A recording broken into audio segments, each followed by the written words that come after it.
The last 2 decades, we experienced the rise of Chinese photovoltaic companies and the transformation of Longi from a pathfinder and an inventor of technology to an industry leader. Longi was established in 2000 and changed the game rules of the industry by promoting monocrystalline modules in 2015. In 2016, Longi's mono-PERC technology brought the industry into an era of high efficiency and low LID. In 2017, Longi's bifacial PERC technology increases remarkable module power output with rare side irradiation. In 2019, M6 silicon wafers led the PV industry to an era of 450-watt ultra-high power. With strong innovations, Longi has made numerous achievements like 24.06% efficiency of monocrystalline PERC cell, the highest production of bifacial monocrystalline modules in the world, continuous technology advances and LCOE optimization.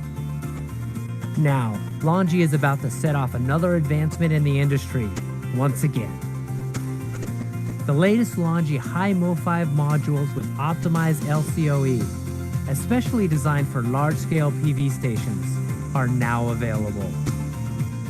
The power output of high Mo5 is up to 540 watts, with over 21% efficiency. The optimal size of the high Mo5 module, coupled with sophisticated construction, can reduce costs while increasing power generation. As seen in the PV station in Zhoushan, China, high Mo5 can significantly lower labor, land, and BOS costs and reduce LCOE. Also, the application of high Mo5 in Qatar has proved to be a remarkable improvement in cost reduction. The advanced technology of the high Mo5 leads to optimal LCOE, which is the result of Longi's exploration of every detail of functionality. New M10 gallium-doped silicon wafer can reduce the linear power degradation to 0.45% per year. Compared with the traditional welding technology, Longi's smart soldering technology reduces the tensile strength of the cell by 20%, by reducing the distance between cells by 2/3. This technology achieved a 0.3% improvement in module efficiency. High Mo5 follows a mature and reliable design path, framed, tempered glass on both sides to ensure the load capacity of the modules, with no crossbeam on the back to the module that blocks reflected light to ensure continuous and efficient power output. In practical applications, the size of high Mo5 is suitable for the main 1-portrait and 2-portrait horizontal single-axis tracking system. At the same time, it is perfectly compatible with the next-generation inverters. The working current, including 15% bifacial gain, is kept within 15 amps, without the loss of current generation. Standardization, perfect adaptation, cost optimization, and high efficiency leads to optimized LCOE that enables high Mo5 to be one of the most valuable products on the market. The high volume production of high Mo5 is ready. By first quarter of 2021, global supply is expected to reach 13.5 gigawatts. The new high Mo5 joins the Longi high Mo family, bringing in a new PV era with ultra-high value.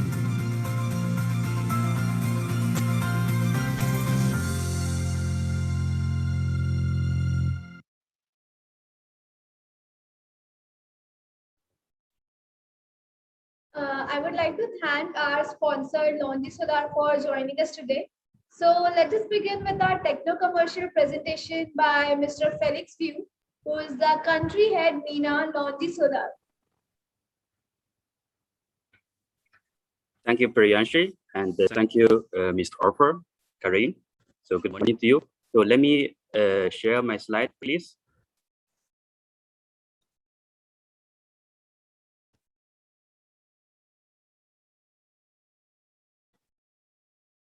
Okay, so hi everybody, this is Felix from Longi. So I'm in charge of the main area of Longi business. So just now, I think we have shared one video about Longi M5. So now I'm going to give you a little bit more information about our company and about our philosophy. So my presentation today is focusing on 3 points, which we have highlighted as capacity, quality, and also bankability as the 3 elements for the supplier selection criteria. So I'm going to share more details now. So firstly is a fact sheet about Longi. So this is the open data in Longi financial report last year. The total operating income is 8.4 billion, and R&D investment is about 4 million US dollar. And the Longi group has 60,000 plus employee. So here is a little bit more about the history about Longi. Longi is a group company, and now we have 5 business divisions. We started our business in the year 2000 from the semiconductor industry, and then in the 2005 we started the mono wafer production and become the world's largest mono wafer manufacturer in the year 2014, and we got listed before that in the year 2012. And in the year 2014 is the first year when Longi started from mono wafer into the solar module and cells business. And because of our R&D investment, Longi has been developing very fast. And in the year 2019, Longi has also launched new product, M6, and also later on M10 in 2020. So also as for our CSR, we have joined the climate groups RE100, EV100, and also EP100 initiative as our commitment to the clean energy. And this year, Longi has also built one division, Longi Hydrogen, as another division to promote the wider use of the solar energy. So as you can see that in all these stages, Longi has accelerated the industry development, and we will continue to do so. And the reason behind all this fast development is because Longi has put in the R&D into our DNA. As you can see that over the past 6 years, the market share of monocrystalline modules have increased from only 18% up to 56% in 2018, and then further to 90% last year. So now in the market, you can almost find only mono solar modules with high efficiency.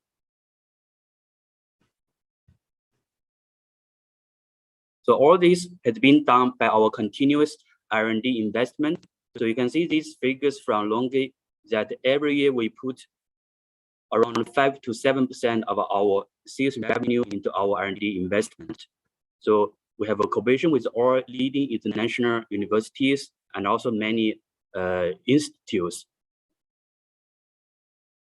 So up to now, Longi has already have 1,000 patents obtained. So this is the future of Longi. As I have just introduced, Longi has joined the RE100, EV100, and also EP100 as our commitment to the sustainable development strategy. And since last year, Longi started using also clean energy in all our manufacturing plants. And we believe that with the years to come, by the year 2050, the Earth can rely 100% on the renewable energy so that we can enter into a carbon negative mode in the whole world. Okay, so I will come to 3 elements which we have highlighted as most important elements.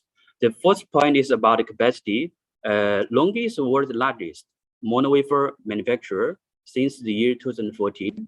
And last year, we have shipped more than 58 gigawatt wafers and reached 85 gigawatt wafer capacities.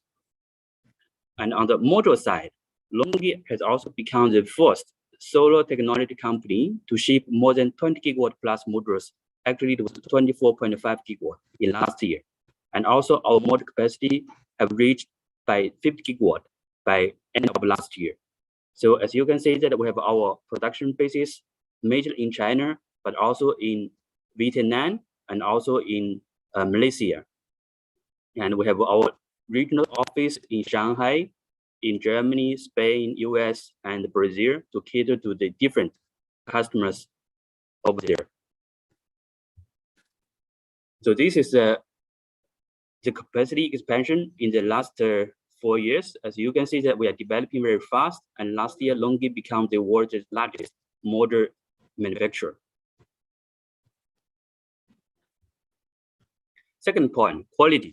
Quality is #1 concern for Longi. So you can see that Longi has won many quality awards and also certifications from third party, TUV, IETC, and PVER, PVMix. Actually, in IETC and PVER, Longi was the best quality performance manufacturer in all their tests. And also, as per Longi's philosophy of technology and quality, we always balance the choice of efficiency, cost, and reliability. So our smart soldering technology is one of the best examples where we combine the technology and also the reliability and also the cost. So that in the end, this technology has been widely used in our HAMR 5 modules to increase the power beam and also the reach good cost. Third point, bankability. We believe that the company's financial health is very important to mitigate the case of our end customers. So here you can see that Longi has achieved almost the best scores in all the financial performance by Bloomberg, by PV Tech, and also in the tier 1 list, Longi is #1. Here in the RMZ scores, Longi is the highest, which means Longi's financial health is the highest in the industry. This drawing shows that Longi is the only company that has been awarded AAA bankability ratings by PVTech. And also in the Bloomberg New Energy Finance, Longi brand is also one of the 100% bankable by all the international banks. Okay, the first point is about the products. So right now, Longi has a HAMR 4 and a HAMR 5, which is having 60 cells and also 72 cells motors. And this wide range of products can satisfy different application scenarios. For example, for the rooftop and commercial, we can use HAMR 4, 60, 66, and also 72 cells. And for very large ground mount modules, we can use HAMR 5, where the motor efficiency has now been reached up to 550 watts, with the motor efficiency up to 21.5%. So what is the next motor technology? Here we would like to share with all the audience here that Longi has broken 3 world records with one of our new motor technology, which is N-type motor technology. The highest cell efficiency has reached 25.26, and all this has resulted in the motor power beam to be as high as 570 watts. The motor efficiency will reach more than 22%. And we believe with this new technology, where it will have low degradation and highest energy yield, it can be the solution for the utility power plants with best LCOE for the customers. Okay, short summary about Longi. So Longi is the largest producer of the mono motors and wafers. The second point, Longi is the best quality performance manufacturer. And third point, Longi's bankability is best, and we are the only AAA rated PV motor brand in the solar industry. And the fourth point, we have a very wide range of modules, HAMR 4 and HAMR 5, with monofacial and bifacial both available. The fifth point is that we also have the next generation N-type TOPCon modules for all the future projects. So our aim is to become your preferred partner, and we will provide the best solutions with the best value to the customers.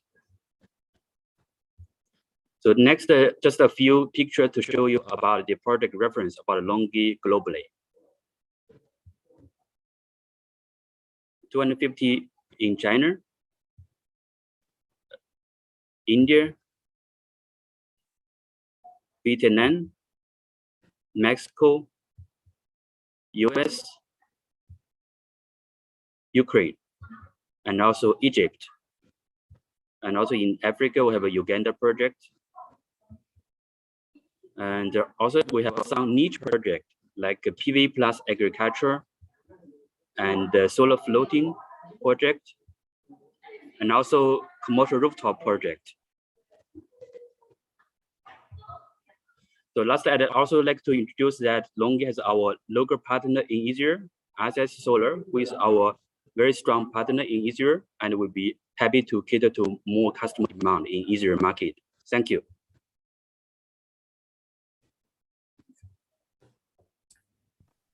Thank you for the valuable insights.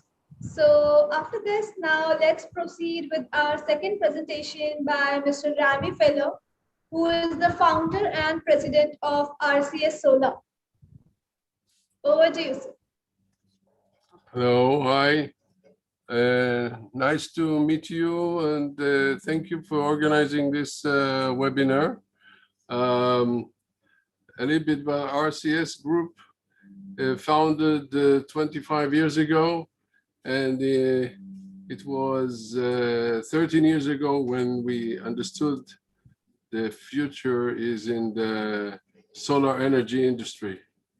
We learned that the factors to be considered in this industry are quality and long-lasting solar panels.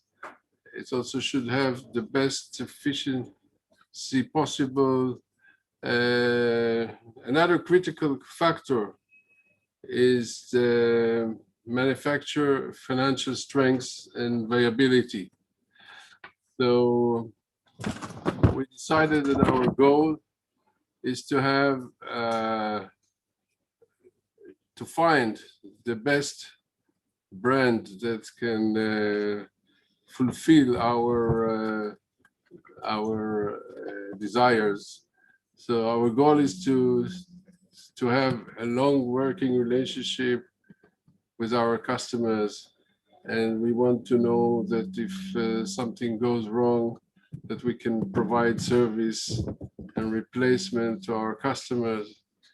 We saw, unfortunately, cases of manufacturers shutting down or getting into financial trouble and leaving customers without solutions, service with problematic panels, with PID problems, no replacement, and there is some customers like this in Israel that suffered from such cases. So we made a company decision, as I said before, to work hard and choose the best manufacturers for the long run. And so today, we are proud to announce that RCS Solar is the exclusive distributor of the leading manufacturer with all the best factors, that they are the best in all the parameters. The only one that appears in Bloomberg as maybe we'll show the Bloomberg. We'll share the screen. Yeah. No, this one maybe. Let's go to this one. No, next one. Yeah, this one. Okay. As you can see, that that Bloomberg is using the Altman Z-score, as Mr. Felix mentioned before. So you can see it's divided to three parts. The company that are in distressed zone means that they are in financial, might be in financial problems already. The one that in gray zone that are okay, and the ones that are in safe zone, which means that they are in the best financial situation. We know that in our industry, we're expecting our manufacturers to give 30 years warranty. So we want to know that they will be there. And the only one that being imported to Israel that in the green zone is Longi. The only one in green zone is Longi. I think that's why we chose Longi. So that's what I wanted to show. I said, according to Bloomberg and other reports, the data shows that the Longi is for sure at the top tier one, and all the factors were mentioned also by Mr. Felix. Longi has the biggest production capacity in the world, as was mentioned already. Longi is the only manufacturer in the world that has AAA, rated as AAA, and no other manufacturer rated as AAA. Longi grew up in Israel in 300% in the last 2 years. The distribution of Longi panels was increased in 300%. Many bidders that going to the 300 mega project in Dimona, which is the largest one in the Middle East, chose to go with Longi and to bid with Longi panels. We believe that this choice that we made really important to the market, because our goal is to give to our client the best, to give them that, what the best service, the best panel, the best. They deserve it. They deserve to get from us, as a leading international company, to get the best we can do, and I think we did it. Together with Longi, you can have the best solution for solar panels. So thank you for the webinar. We'll show some photos. I mean, okay, no, we're not going to show photos, right?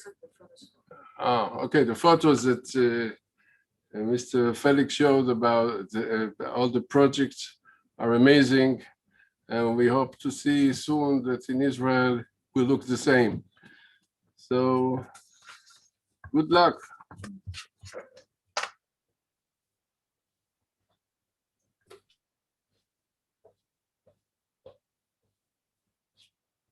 Thank you so much, sir, for your valuable insights. So now it's the time to start with the most awaited panel discussion. So sessions for experts who has joined us today are Mr. Kareem Mekharbi, who is the Executive Director, EPDA, and also the moderator for today. Mr. Felix View, who is the Country Head, MENA, Longi Solar. Mr. Rami Fellow, who is the founder and president of RCS Solar. Mr. Ofer Yannick, who is the chairman and founder of Nofar Energy. Dr. Shay Dansgar, who is the advisor, Rave Energy Project Management Limited. So I would like to hand over the session to Kareem, sir, to take the discussion ahead with other speakers. Thank you, Priyanshi. Thank you very much. Hello.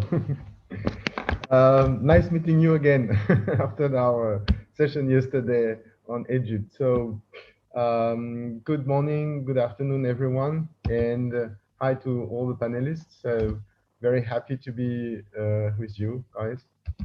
So my name is Karim Megarbi. I'm the founder of EPDA, which is an origination platform. So origination platform means working. So I work in Asia, Central Asia, Europe, Africa, looking for transactions for few selected investors in wind and solar. So the size of the projects are usually above, let's say 50, 100 megawatt. And we're looking at also portfolio of projects. So I'm very happy to be with you. So Israel is a very interesting market. Actually, it was very dynamic in CSP and now in solar, and with different segments. You do have very interesting regulatory framework and transactions. So sorry to interrupt you. Just wanted to inform Dr. Shahed Ansgar is going to join in 10 minutes. Okay, great. Because yeah, I did not see him actually on the screen. So Yes, good. Okay, there's noted. some delay. He will be joining us soon. Great. So it's not a market that I know very well, although one of my partners is working in Israel called Total Eren, which is a French company, very active. And I remember, I think it was 10 years ago, I was part of the Task 8 PVPS program from the International Energy Agency. And one of the researchers was David Feynman at the university and in Israel, and he was working on concentrating solar systems at that time. And I remember that, you know, during these sessions, he was showing LCOE of solar already below 3 or 4.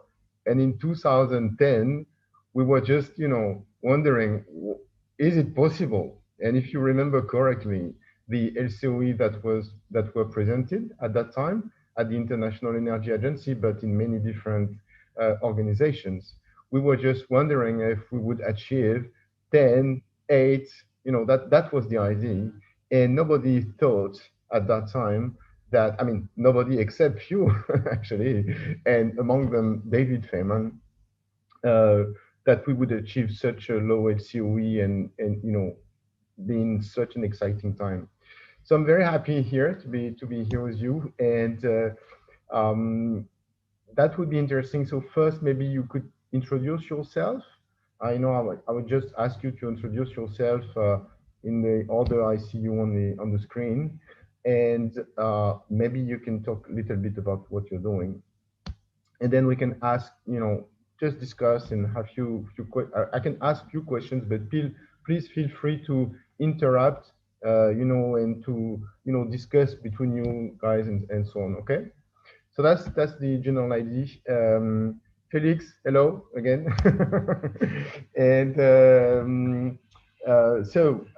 Ofer, so if you can introduce yourself and, you know, tell us more about your business.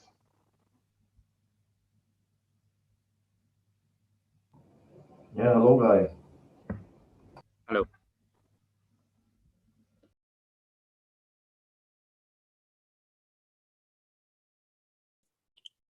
Hello. So, Karim, I should start?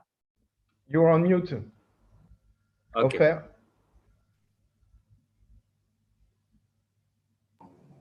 Okay, hi guys.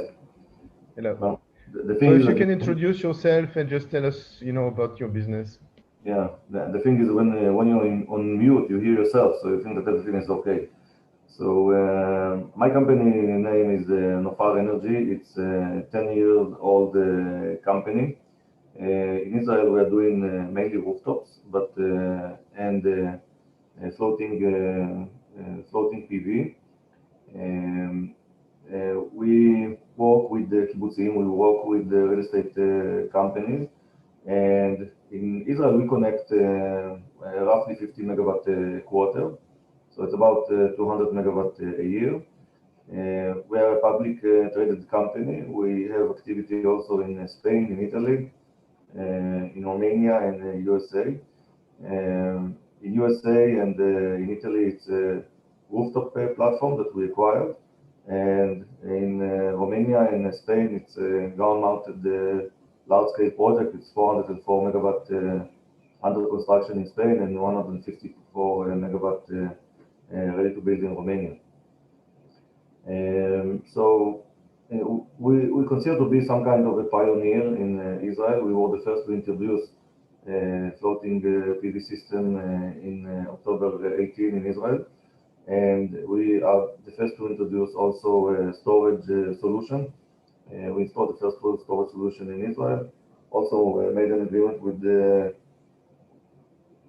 Tesla to purchase 100 megawatt, which give us a solution for something like 40 of our clients. Most of our clients are JVs. We work in the method of JV. So we are on one side the EPC, the O&M, the developer, and on the other side we are the investor. Usually together with the partner. So storage is now becoming a big deal in Israel. It has two main reasons for this. The first reason is that the grid is not doesn't know really how to handle the acceleration of this of the PV market, and because they don't have like real good solutions for managing the load, so you get like negative responses, so the grid is blocked all over. But of course, if you have storage, then you can use it and send energy overnight, where the grid is, of course, it's open, it's totally open. And this is one reason for the boom in storage. The other reason is that the pricing structure of the electricity changes.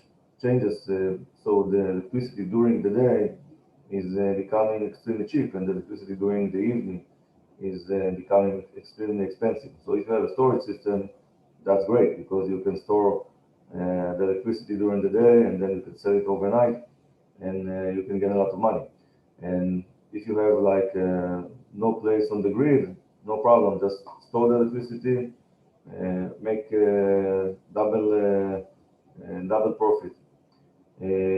So Israel has like a very strong, ambitious targets. We're supposed to connect here 1.5 gigawatt a year. In order to meet those targets, we want to go to 30% by 2030. But it also has lots of challenges. And in order to be there, what Israel needs to do is like do three things. The first thing is like let's generate electricity with more and more places. And this is something that is moving forward very, very well. We were the first to introduce the floating PV system. But then they say, okay, put PV systems whenever you can. You can put it on cemeteries, you can put it on building walls, whatever you can, put PV systems. So the permit is becoming more updated to enable us to put PV whenever we can. So this is one thing. The other thing that is done is, and this is a problem that is not handled very well so far, is that how do you handle the grid? Because we have only one kind of renewable energy in Israel. It's sun. And, Sorry, can you repeat this point, the second point that you mentioned? Yeah, we have only one kind of renewable energy in Israel. It's the energy of the sun. So we get all the energy at the same time.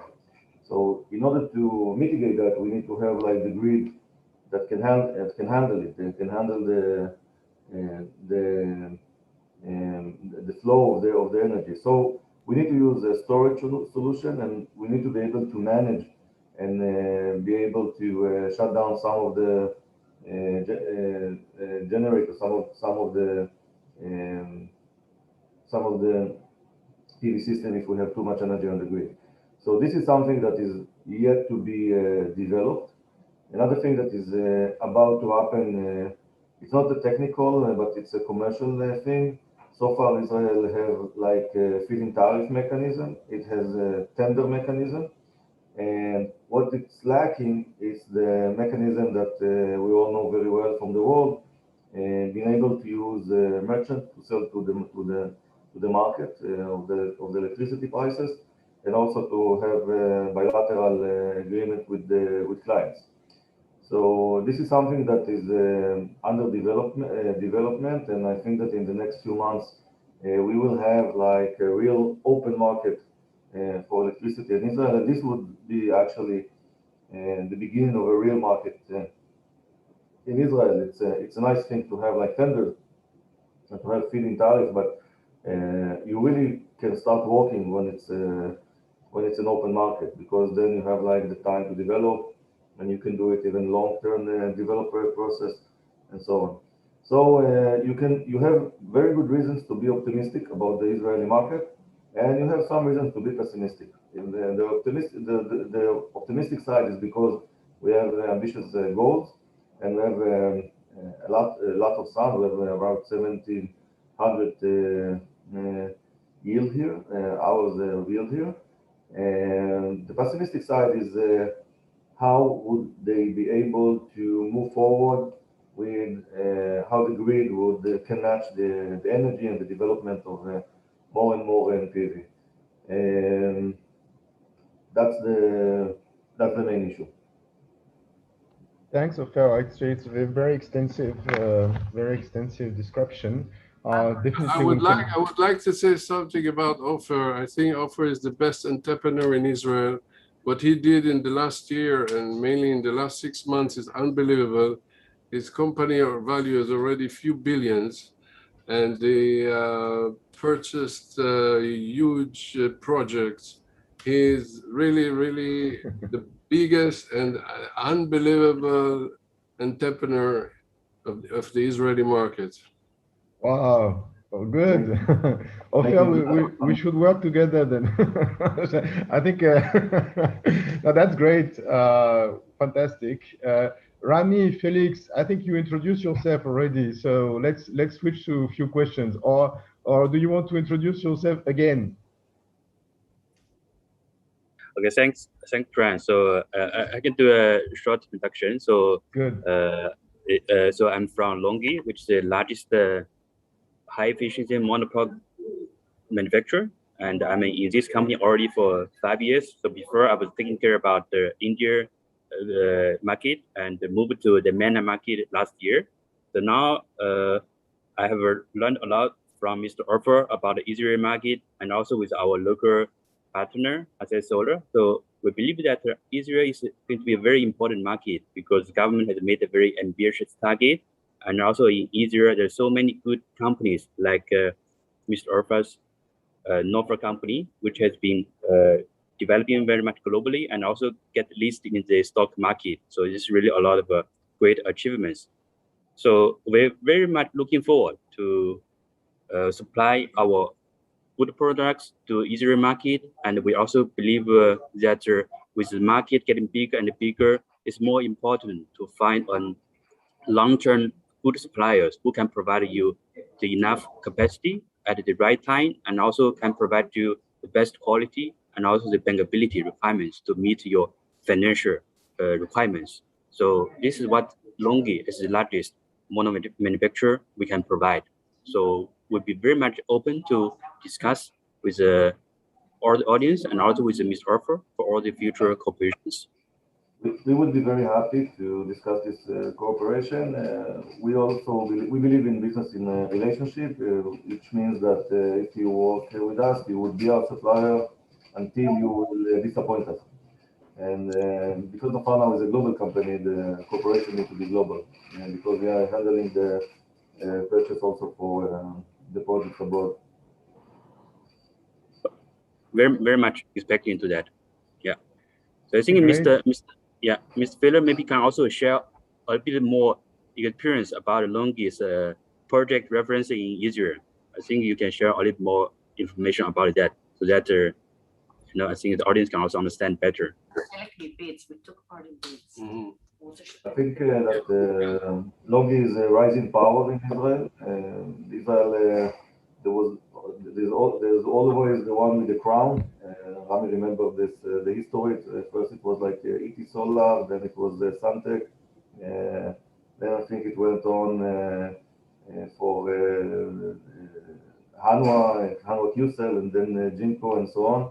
So I think that now we are the rising power also in Israel. I think that Rami is doing an amazing job, and I hope you will have a successful and good business here. Thank you for the compliment. And what I can tell that is RCS is doing their best to join all the bids and all the tenders, and we hope that in 2030, that Israel made the target of to have 30% energy comes from solar, from renewable energy.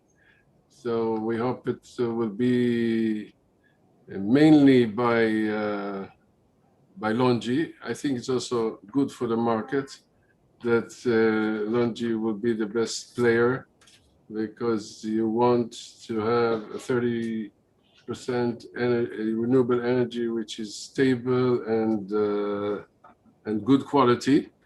We joining all the bids for the 300 mega in Dimona, as I mentioned before, and we have already a few projects, very nice projects in Israel with Longi, and we hope that in the future we will have many more. The situation now is not easy because of the shipping costs to Israel. Increase not only to Israel, from China, increased tremendously, something that didn't happen ever. I'm 50 years in business, 50 years in business, and never happened that shipping costs jumped in 500%. It's unbelievable. So that's putting some difficulties on the price of per watt of panels. We hope it will get better soon. Anyway, we very optimistic. I think you all know that always Longi always a little bit more expensive than all the other brands, because Longi is a Rolls-Royce, is the Rolls-Royce of the industry. So Rolls-Royce costs more. So we need to get used to it. If you want to look forward and to have the best panel with the best service in the future, you have to pay a little bit more.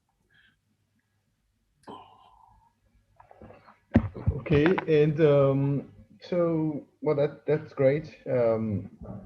I guess the market is indeed at an exciting time. I mean, this target of 1.5 gigawatt per year is massive, right? Because I guess if I remember correctly, the total capacity installed in Israel, all technologies, is around 17 gigawatts, if I'm correct, something like that. It's 20. 70 gigawatt is like a regular generation, and we also have like 3 gigawatts of PV generation. So we're 20 gigawatts, right? The whole capacity installed in Israel is 20 gigawatts. So meaning that Israel is targeting to replace somehow, because you will have an increase of the demand, but not in this order. So it means that by 2030, what would be the percentage of solar in the grid that is expected? It's in order to meet 30% target. Sorry? It's in order to meet 30%. 30% in energy, right? 30% in energy with 1.5. So when you look at that, and we say storage is a must. So obviously, in terms of price, it makes sense, because the more solar you will get during the daytime, then you want to actually adjust that and put that in the evening. Now, do you have such market incentives for that? Do you have a business model already in place in Israel to play with batteries, basically, or storage? No, actually, there's not right now. There's no business model. But what we do, what Nofar is doing is we're putting it behind the meter, and we use it for two things. The first thing is like to enable us to put more PV that has lucrative feed-in tariff, 45 shekel cents. Just imagine 45 or 42 shekel cents in a country with the yield of 1700 hours. It's the best in the world. You don't get it everywhere. No other place in the world you have these numbers. So when you have such lucrative numbers, you can put on storage system as an additional cost, and it's okay. But then the other thing that you can use right now is the structure of the electricity price, because the price is very cheap during the day. Would become by in February 2022 would become very cheap during the day, and then during the night would be expensive. So you can also gain some money on in that way. And for the grid, they're thinking now about some kind of like a capacity market that you have in UK, that there would be like all kind of value stacking for the storage system. You can put it like in the high voltage, in the ultra high voltage system. But right now, we just put the storage system in order to solve the problem of the grid, and we're doing it behind the meter. That's the only way you can use storage right now. And but I understand that the grid in Israel also is mostly based on flexible gas turbines, right? So at the end of the day, if you inject your solar during daytime, I understand the financial opportunity to have the storage because for what you mentioned, the duck basically the duck profile, and that's for sure. At the same time, in terms of grid, can't you, just adjust with the turbines, or is there any kind of lock-in, or what's the issue here? Well, most of our turbines, they are not very flexible, so they can't really lose that easily so much of the duration. Most of them are like base load. They just work at the same level. 40% is base load. They work at the same level for forever, for the last 40 years. And then the gas turbines, they also have a point, because maybe you can like lower them, but if you are lowering them and then you operate them again, it costs a lot of money to do this ramp up, and it's something that is very difficult for them. So the flexibility we have on the generation side is kind of maxed out. We did this in 2019. We said, okay, now let's give priority on the grid for renewable energy. This kind of gave some extra room on the grid, but now this flexibility is maxed out. So right now, if you want to move forward, it would be only with the storage and also with some curtailment ability, so we can lower the PV plants in times of need. Also, I don't know if you know, Karim, where are you from? Where do you live? Which electricity market? Now I'm in the UAE, and if you're asking me what's my origin, is I'm French, and my father is from Algeria. So I spoke once to a French girl, that she told me the best and the top French guys are from Algeria. They're considered to be like the most handsome, the most attractive Algerian. So, but regarding the electricity market, it's a very conservative market.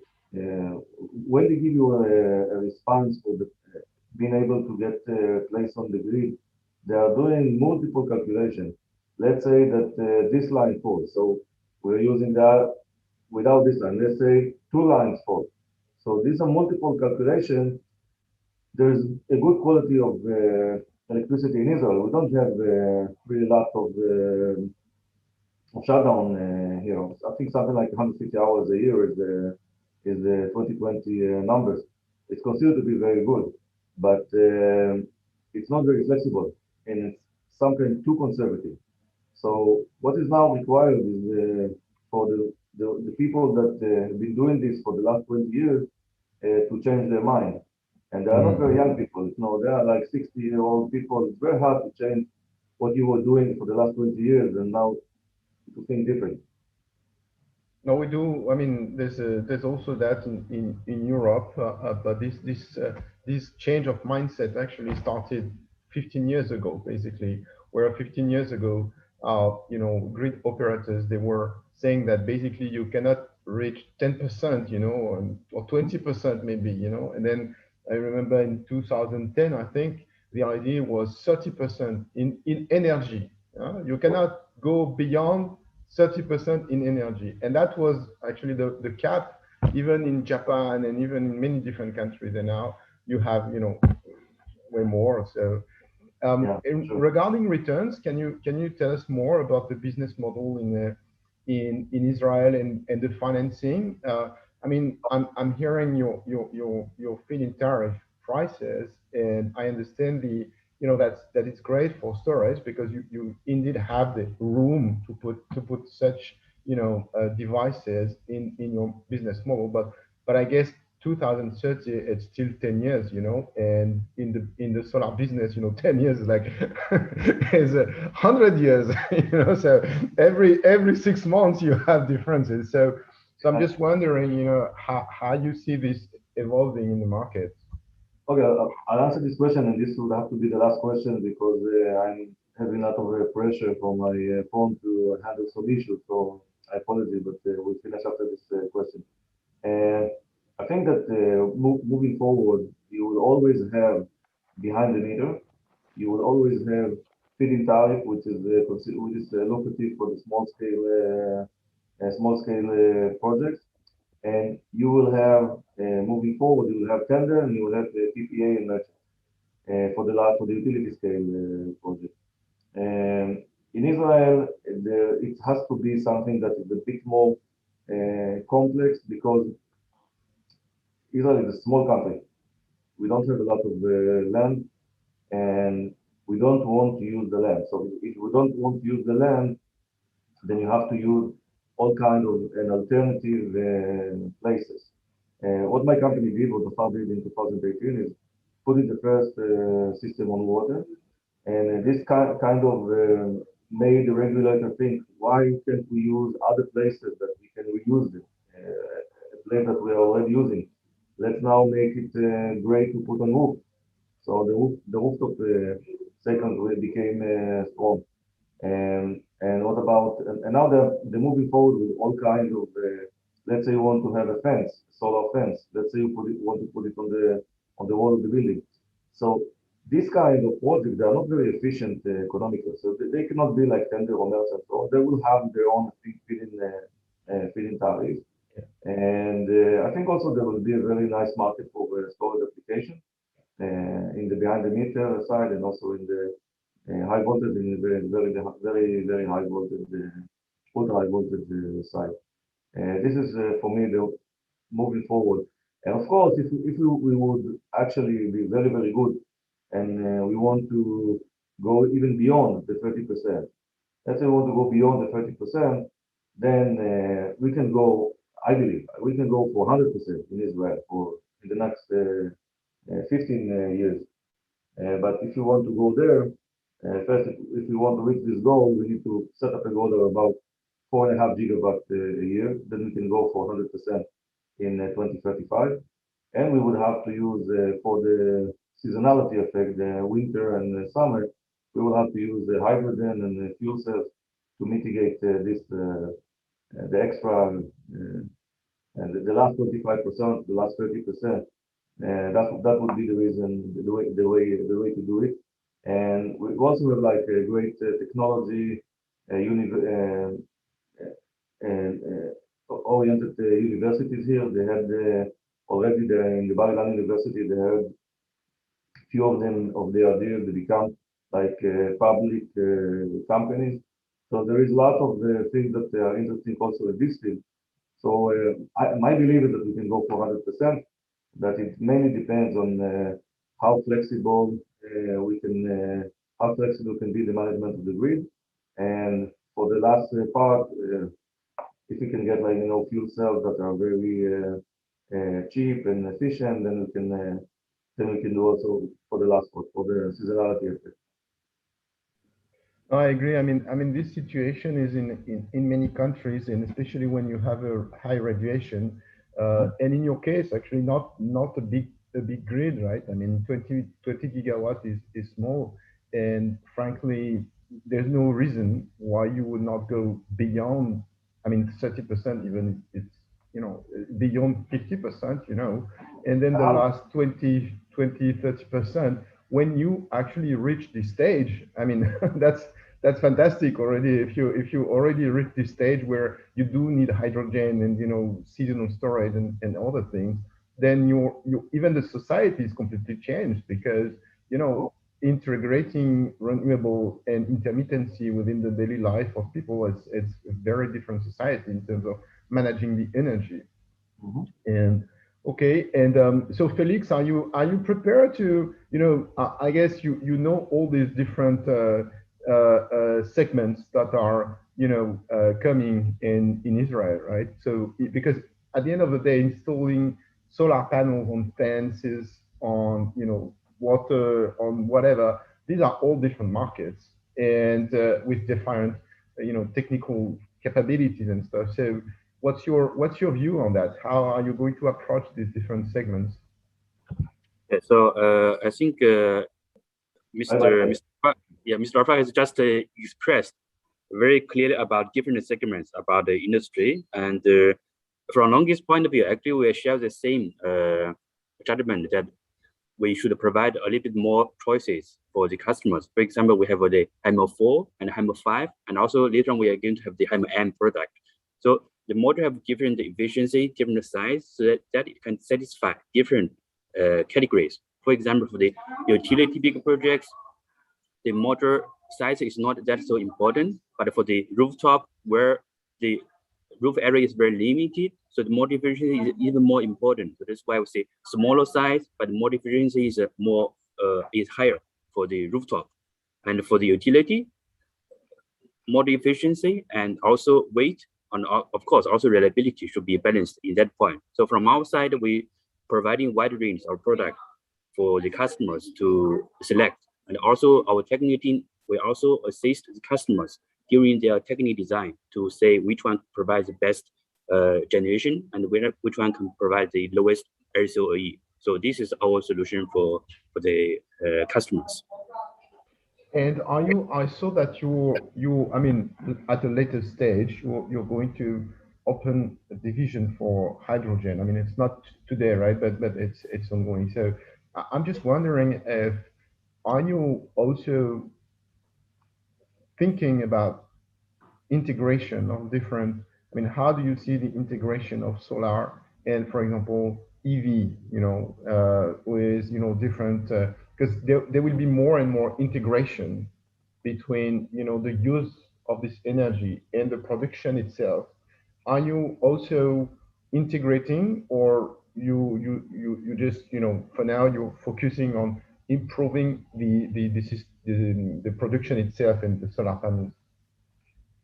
Yeah, so I agree with you that we should have a very much how to say ecological system for the total renewable energy industry. So Longi, from our part, we position ourselves as a technology provider, which means we can provide the best product and also good quality, of course. And also on the other point, we also need to search what is the applications available or could be possible for this technology. So that's why we explore solar plus agriculture, solar plus storage, and also solar plus hydrogen. Because we believe that only with all this integration all together, the renewable energy can be the ultimate form for the carbon neutral and carbon zero. So we believe with this trend. So that's why Longi puts a lot of R&D works and also have a lot of cooperations with customers, with the different institutes on this study. So that is our approach, and we also share this with you, and also Mr. Nofar have just said for all these different categories we should satisfy so that the renewable energy can become the mainstream for the utility, not just 30%, but it will be 50%, even 100%. This is also Longi's goal. And can you tell us more about your R&D department? I mean, basically, how do you see the R&D? I mean, how many people you are? And I saw actually that you are dedicating 5-7%, right, of your revenues in the R&D. But can you tell us more about what it represents, what kind of efforts you are putting here, and what kind, do you have like a special institute for R&D full of people? I don't know actually. So if you can tell us more about your R&D approach, I think that would be interesting. Yes. So I think from the innovation part, we put a lot of R&D investment, and it's what makes us strong. So generally, what Longi we do is that we will explore all the product technology which could be commercially viable, and the technology which might take a few more years to become viable. So that we always have also different divisions to explore on each technology, and we also do a lot of tests for each technology. And then when the technology is commercially viable, we will start to market it to the market. We can take example of the N-type technology. N-type technology has been already on the market maybe 5 years ago, but it's very small segment in the industry. But this year, Longi has officially launched also this high-end product because the technology has been ripe, and also the commercial cost has also been able to be lower. And then we believe that the total LCOE could be achieved with a better returns for the customer. So Longi's philosophy is to find the balance between the technology cost and also the returns for the customer. So this is what I can share with you. And how do you get to a point where you decrease actually the price? Like if you take the N-type, for example, and by the way, I would be interesting to understand, how many people you are in the R&D. So, I mean, how many people you are in the R&D? Do you? So I say in total, Longi has 60,000 staff, and I think R&D people should have several thousand. We have here. Yeah. Very impressive. Very impressive. Yeah. So how do you get to a point where you decrease the price? Because let's take the example of N-type, for example. So you're researching on materials, and you basically find some interesting structure where basically it works better. I mean, I'm sorry, I'm not an engineer, but this is how I represent this. So basically, you find the right structure in the right material, and you say, okay, that's good. But then actually after that, to decrease the price, it's a question of volume, or I mean, how do you get to a point where you can get to a lower price? Okay. So before I reply, maybe Priyanshu want to say something. Yeah, Priyanshu. I just wanted to say Dr. Shai has joined us, so welcoming him. So you can continue. Welcome, okay. sir. Hi. Hi, everyone. Hello, Dr. Shai. Hi. So can you just describe a little bit about the cycle, when you get something which is good and then it's going to the market? Because as you mentioned, you need to change the whole production chain, right? So how do you get to this point? Yes. So like I said, the first point we have to do is that we explore the potential of this technology, and we need to make it in the top level. And then also we need to balance the cost, the technology, and also the returns for the customers. So this is a point which Longi is doing over the past. I think we will continue this trend. Of course, there's also one point I'd like to share with you, that actually in the past 10 years, the model cost has decreased by more than 90%. So 10 years ago, the model cost is around more than $2 per watt, and now it has been reduced already by 90%. So this is because of technology and also the mass production, which means the scale of economy. So I think this trend is now a little bit low, because the cost of the models have almost been levelized. But we are doing more effort to increase cell and module efficiency, which will reduce the BOS cost. So in the end, you can still get better returns because of these R&D innovations. That's very interesting. So, well, Rami, I wanted to ask you a few questions, but Shay actually joined. So, hi, Shay. Hope you're doing well. So, welcome to this panel. And maybe if you can introduce yourself and mention what you're doing, what your company is doing.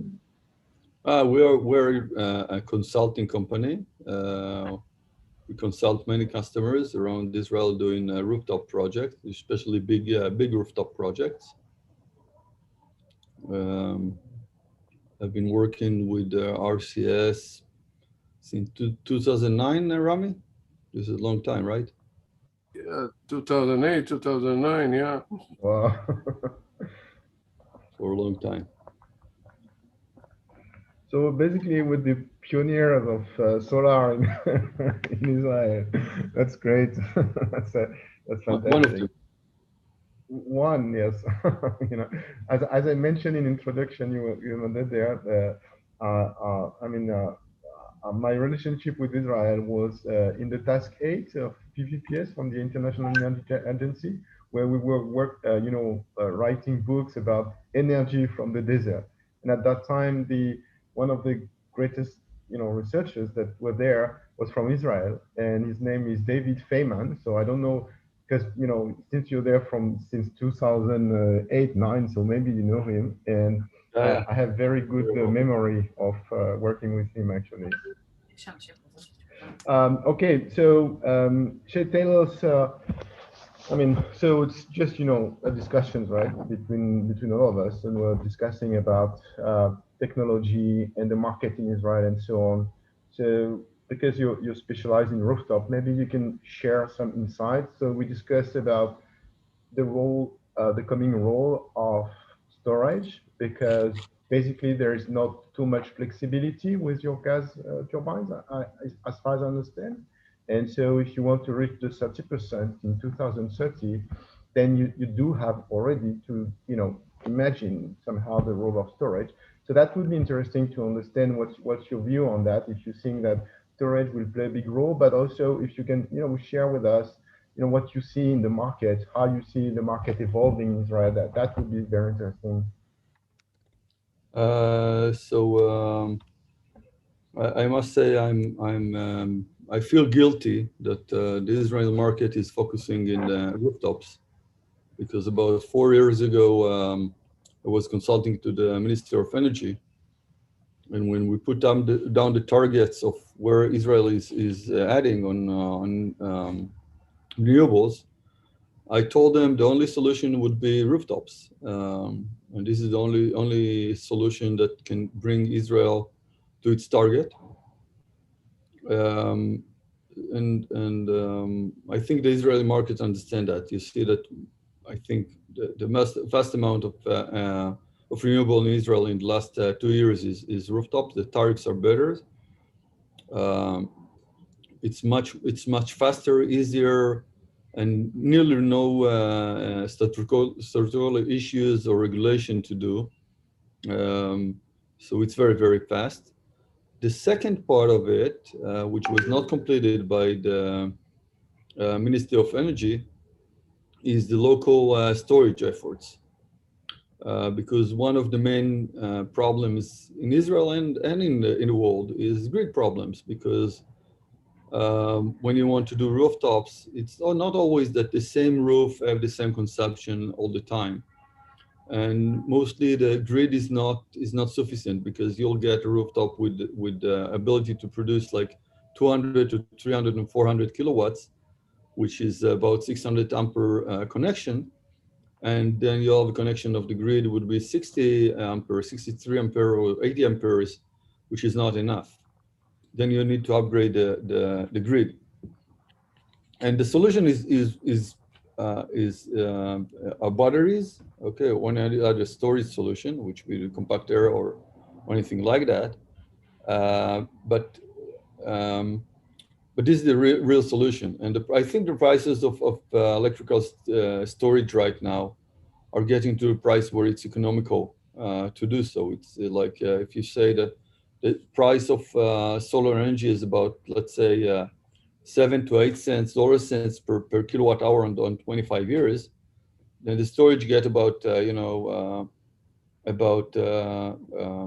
I'm confusing between dollar cents and Israeli cents. It would be like $2.5 per kilowatt hour if you do the calculation for 25 years of the production of solar. Sorry, on solar, you mean on the rooftop? If I put my If I put a rooftop project, okay, yeah. and I calculate what's the NPV of the income Yeah. and what the NPV of the production, okay, Yeah. because you have the depreciation and you have the time, so you do NPV on production, you do NPV on the income minus the cost of O&M and other costs of the system.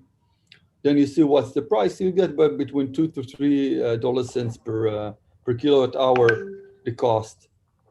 The cost of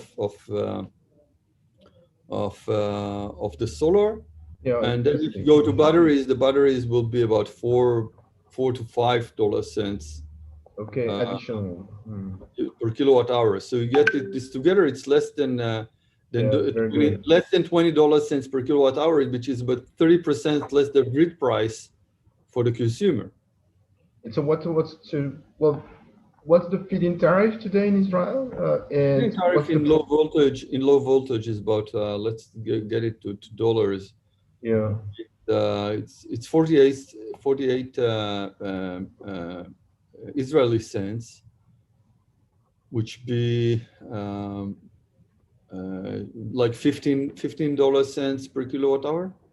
Okay, and what's the price for if I have my bill if I consume electricity and for a citizen in Israel, what's the bill actually? What's the price they pay for the grid price? So it depends. There is commercial price in Israel. The commercial price is lower than the private. Yeah. Different than any other place in the world. Most of the world, the tariffs are different. But this is the way the Israeli market works. So the commercial high voltage price would be about let's say it's 40. It's about $13.50 per kilowatt hour for high voltage consumer, for not a private person. And again, the price of solar plus battery is lower, okay? And I think the main problem right now is the grid management, okay? The grid management is done manually, okay? It still works on big factories, big plants that you need to put up one gigawatt to 2 or 3 gigawatts turbines on and off. Very slow, no automation or decision making. Okay, because it's big production, and I think that if I take the main course the Israeli market should go to is automated grid management and small scale management. Okay, which means the management should be on a city level and not on a state level. Okay, then you can manage storage very efficiently. You can manage the storage for factories, for schools, from householders. You can convince every householder to have its own battery. Okay, and then it will be like the change to electrical cars. I go to one of my customers, like it's a settlement for 100 families, and they do infrastructure project. They don't do like electrical batteries charging spots, which is that's not the way to manage the electoral grid. Well, I mean, you're right. I mean, this is as long as you are developing as long as the market is focusing or its big share is on the rooftop, I mean, it's all about, grid and demand side management, basically, because you don't want actually this electricity to go in the grid. You want to optimize as much as you can your consumption and try to adjust that. So yeah, I guess that would be a very important point. I mean, for example, when you mentioned that the grid is not capable to absorb and that you need batteries, but there's also, it's a kind of balance between, okay, should I improve my grid? should I develop demand side management and batteries and so on? So there's also this question for sure. So Rami, tell us more. I mean, what's your view about all this development? I mean, tell us more how you approach that. In particular, this demand side management thing it's probably sometimes it's not very much developed by the companies because basically what you do is producing electricity, right? And so you depend on other parties to get these things moving. Either the grid, this the utility, demand side management. Sometimes it's another company which is doing that. So how do you see this? I would say ecosystem actually moving forward in Israel so that we're all moving in the right direction. I think it's in the right direction. Can be better, can be much better. I think that now the name of the game is the storage systems because all the government bids are on systems that include cellular field, cellular utility projects, including storage project. So the name of the game will be a combination of both. That's where it's going to. And regarding prices, I mean, Shay was talking about, if you do a proper LCOE at 2-3 cents, but actually your feed-in tariff is 15. So so it's a very exciting business, I guess. But at the same time, that You when see, it's when, you see the prices of the Israeli companies that do renewables in the stock market. You understand it's a very exciting business, so that's great, and that's great. But at the same time, you know how it goes, right? So at a point in time, the government may just think about something else. So are you how do you see that? I mean, this is how do you see already this feed-in tariff system getting discussed or whatever, or there's a reason why it would be stable for the next 10 years? No, we start to see the DACNEC profile of energy production, and the Israeli government will change the tariffs, the time-dependent tariffs, within 5 years ahead. We don't have really the numbers. We have the feeling what's the meaning will be, and again, the meaning will be that you must do storage and you must do small-scale management and automated scale management of production, voltage,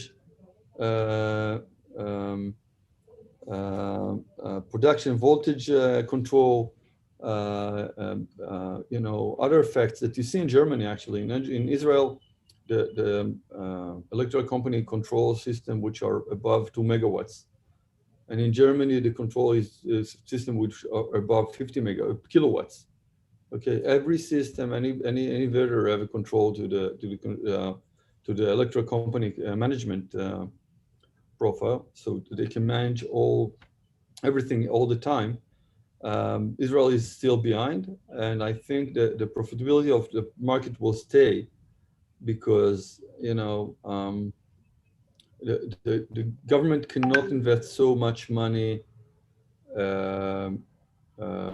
in infrastructure. Okay, the estimation I get from the government on this investment infrastructure is like 4 times lower than my estimation, and I just believe they've lost their historical memory, and they're not on the right numbers. Really, it's you laugh. I'm about to cry about that. Because I assume the Israeli government should invest about $15 billion in infrastructure, electrical infrastructure, if they don't invest in storage. So doing storage, it will be much more economical. Okay, so this is my opinion at least. So, okay, and Rami, tell us more about the financing. How does it work? I mean, today basically, what are the different models? Do you lease the rooftop and you provide electricity? Do you, is there, and what about the financing? Is it non-recourse financing? Do you have long-term loan? How does it work today? We are not involved in installation. We only sell the panels, and we give credit to our customers. And as much as I know, the banks cooperating with this industry and giving credit to companies. If this was your question. Yeah. Shay, do you know that? Do you know how this business is structured a bit, like the financing today, how the banks they are involved? Are they responding well to the market? Especially, I mean, just to be clear, a market where prices, where it's more merchant price, than just pure feed-in tariff, it's something which for the banks is a bit complicated to absorb, right? And what you see in Europe, whenever now you have some different prices and so on, unless you do have like feed-in tariff for X and feed-in tariff for Y. But if you have more, volatility in the market price, then the banks, they have to change their mindset, And is it where it's going in Israel or not really? So let's say that today, Israeli banks will finance 120% of your cost of the solar system on the rooftop. Okay, there is no real problem in financing. Okay, just bring the system, show your IC agreement signed, show us the roof, the building itself have all the permits, and go on, take the money and do whatever you need. And you need to remember the price of 200 kilowatts per system in the Israel market right now is like something like 600 or 700,000 shekels. It's not a big money, but per income, the return ratio is about 2, okay, which is very good. And this is on the current tariff, which is a feed-in tariff, which is 45 Israeli cents per kilowatt hour. Changing this would change the market dramatically because of 2 issues which government don't attend usually. One of the issues is how much do you pay for how much do you pay for release on the roof? Okay, if the tariff goes down, the amount of money you can pay for a lease is lower, and then the tendency of the rooftop owner to lease you the roof as an entrepreneur is much lower. Okay, you need to have enough money in the system to pay for the lease. So, and then you're talking about 2, 3, 5, 10 dunams projects. The price is not like having 100 dunams or 20 hectares system. Okay, so the prices on the rooftop go higher. And sometimes the government have tried to lower the price, and then they got back to the place where the market didn't react well. The market didn't install rooftops. So the problem is not the banks. The problem is the government. You should remember the tariff on a ground-mounted system right now in Israel that includes storage is about 35%. Then the price, it's not 35% lower, it's like 65% lower than the price on the rooftop. Okay, wow. People still do ground-mounted projects, and if you go to the problem with financing, it's opposite. It's the big systems, okay, because the big system gets stuck on the level of financing, which is not here and not there. Okay, they're not big enough for infrastructures financing, which is project project financing, typical project financing. You need to gather $100 million and above financing, even $100 million today. Most financing institutes will go and look at you and say, this is small, too small. It should be your portfolio should be higher. and it's too big for any commercial branch in the bank, so they get stuck in the middle. And in the issue of financing changing tariffs is already over, because we've started the system that were tariff dependent, which had no feed-in tariff, back in 2013. Okay, and me and other consultants in the market have been able to solve this financing issue. Okay, how do you finance a project that don't have any incomes? Okay, what are the basis of the incomes on changing tariffs and changing consumption, etc. It's a bit more complicated because it depends on the way the consumer behaves, or what securities do I have. The consumer will stay on the roof, below the roof, will stay there, will go on production, will go on consuming. Funny enough that we had never had any problem like that on solar system, but there was a project, a very big project, about 70 megawatts production of gas generation project, that then what should have been on this placed on self consumption on a very big industrial company in Israel, and then they 3 months after put the plant on, they've closed production in Israel, moved it to China. You know, it didn't happen on solars, you know. And then when you talk on the rooftop, this is the main issue. When you talk on rooftop, you know, what's the size of the project you have? Like, you know, one megawatts, you know, 10,000 square meters, 12. You know, the risk is not so big.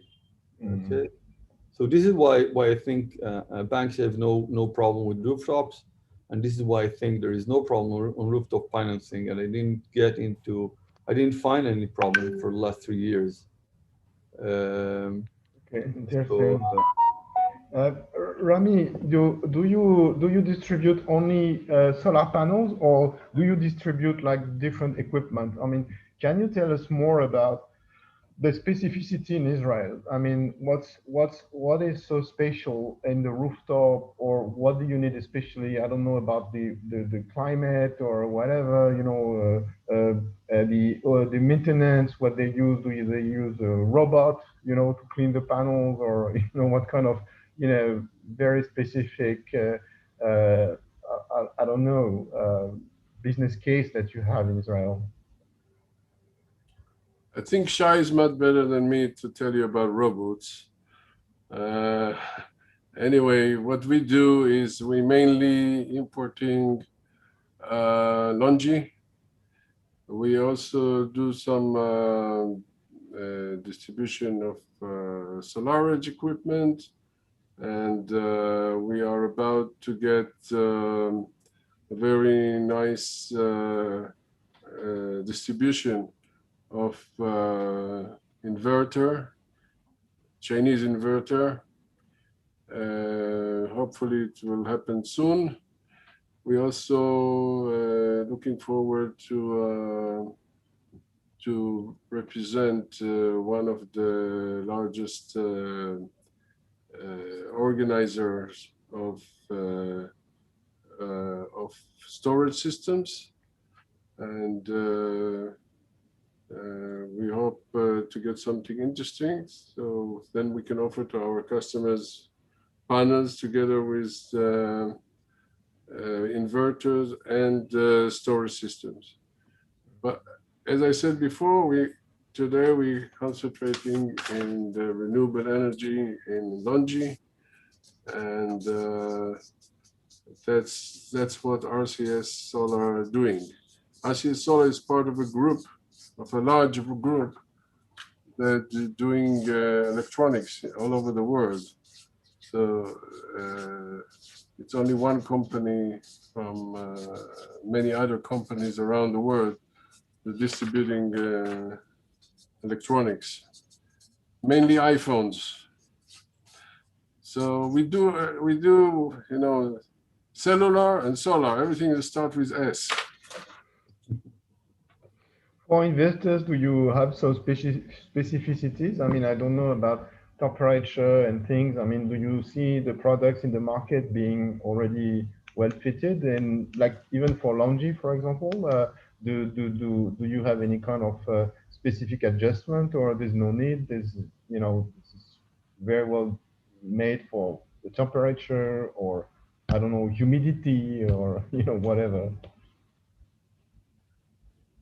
As I mentioned before, we saw a nice growth of 300% in the sales of Longi, and I can tell you from all the brands we knew before, Longi panels are the most reliable one. No complaint, no problems, no need for service till now, which is amazing. Felix, is good for you. No need for service. Perfect. Thank you. I think quality is really one of the most important elements for us. That's why we put a lot of focus into the quality control and the R&D. So still, I think I also have one question also to Dr. Shai. As you have just mentioned, Dr. Shai, that the rooftop has a very big potential in Israel. And if we look at the figures now, in Israel, the total installed solar capacity may be 1.5 gigawatt or 2 gigawatt. I don't know the exact numbers, but the government is setting around the 16 gigawatt target by the year 2030. So out of this 16 gigawatt, it means that in upcoming 9 or 10 years, every year should be around 1 gigawatt. So how do you say the rooftop or the S&I ratio in these capacities? First of all, I think you're doing fast calculation. You're right with numbers. Again, I will say that the Israeli government have underestimating of the amount of solar they need. I think they need about 20 gigawatts and not 16, because one of the arguments been doing by the government were whether we're going on normal business issues, but they forget about cars, electrical cars going into the market, and they forget about the electrical train that goes into the market, which will increase the electrical consumption by 30%. Only that will, without growing population, you need to remember that Israel have the fastest growing population in the Western world. Okay, the Israeli growth is like having I think about 3.5 to 4 kids per woman, and when we're still growing. So in difference than Japan or Germany or even the States, the Israel is fast growing in population, which say we need much more energy than the government thinks that we need. Another issue is that Israel is an island. We're not connected to the pan-Arabic grid. Actually, this is not totally true, but we have only one line connected to the pan-Arabic line by Jericho, but it's not really working. So we need much more. And I think that the main issue is not the amount of rooftops and the tariffs. The main issues are as I said, grid management. And I think there is another issue which Rami will tell you right now. We see that we have a logistic problem. Okay, we don't have enough ports to import all those panels, and Rami will tell you the prices of import from Shanghai to Tel Aviv or to Ashdod have increased from about $2,000 per container to $20,000 per container, which is like, and it's going to get worse. You can calculate very fast how many containers we need a year in order to get 1 gigawatts, a year. So I think that if I go to what are the real problems on the market, those are the problems on the market, and this is the things that the government should solve. And I think people like Rami that sell a vast amount of panels, and Rami told you, have increased the Longi sales this year by 300%, and I think it's still growing. So you know, if we can solve the logistic problem, then you know, the amount of solar panel that will be installed will go everywhere. Another issue which is not here is that the Israeli government have placed a vast amount of energy, just published a new national plan that increased the use of water sources, having floating projects, having covering of agricultural plants with solar. Okay, going on dual use, but making solar parking, which was not in the market till now. Till now, though, you could not, or the statutorical lane you should go in order to make solar parking is very dramatic. It's very a very long time. It's not, you know, there were no clear rules, and now the rules are very clear. So I assume that we'll go to rooftops. We'll go to have solar parks parking. Every public parking will be covered by solar. I think that if you producers of panels will come up with a solution for agricultural panels, we'll have huge amount of agricultural plants in Israel, because you know Israel is very agricultural country. We do produce like every 80% of our food in Israel. We do import and export, but we do a lot of our food chain is based on local production. So I think this is where we need to go. This is what we need to solve. Okay, and some of the things that the Israeli government solves, but others are still need solutions. And we need to go down and reduce the price of the shipping, because today when you go to the Israeli market, the price of shipping is like 25% of the cost of the panel. Okay, only price of logistics, 25% of the panel. This is not a good point to be at. Thank you, Dr. Shai. Yeah, let me also get back to Dr. Shai regarding the logistics issue. So actually, like Mr. Felix just said, that is not happened in the past 15 years. I think the shipping company just not got some kind of luck, or because of the black swan issue of the COVID-19. You know, this is something related to that.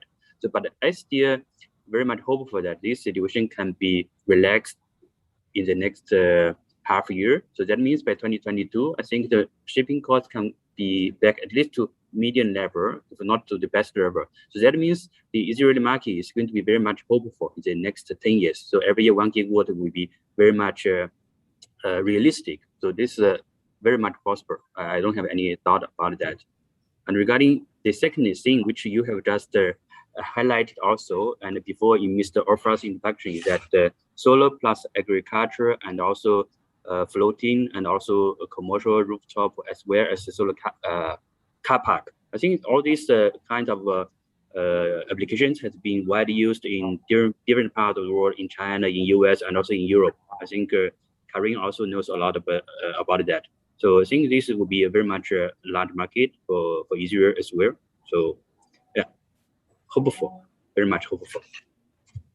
I mean, you're one of the biggest distributors. When are you going to buy shipping? When are you going to do shipping and have your own vessels to solve this crisis? It's not the right time. No, it's not good business. Anyway, I want to tell you that you have the honor to have the most reputable advisor in the Israeli market, Dr. Shai Danziger. He's a doctor and he's very professional. It's very hard to find him, you know. I can find the Prime Minister of Israel faster than to find him. He's very busy. You got me on that. You got me on that. There's a lot of and yeah, he's doing very well. And we wish him a lot of success. And about Felix, about what you said now about the shipping. So we say in Hebrew, Inshallah. Explain it, Kareem, what is Inshallah? Huh? So we Okay. hope it will happen soon that that the shipping cost will go down. Okay, look, I think we can close the session now. Where is Priyanshi? Should we close the session? So I would request you to check the Q&A once. No, I mean, there was few questions, but well, one is in Hebrew, I think, so that one, I cannot read this one. That one, I apologize, but this one, I just can't. But it seems like maybe it's hello, right? May not be a question. So it was really a great session. So thank you very much to all our esteemed panelists for such an insightful session, sparing your precious time and extending your support for this event. And Kareem sir, thank you for moderating the session today. So with this positive note, we are ending today's event and we promise you to come back with more exciting topics. Till then, bye from our end and please do take care of yourselves. Thank you, Bye-bye. everyone. Thank you. Thank you. Ciao, bye. Thank you very much. Okay, great. Ciao. Bye.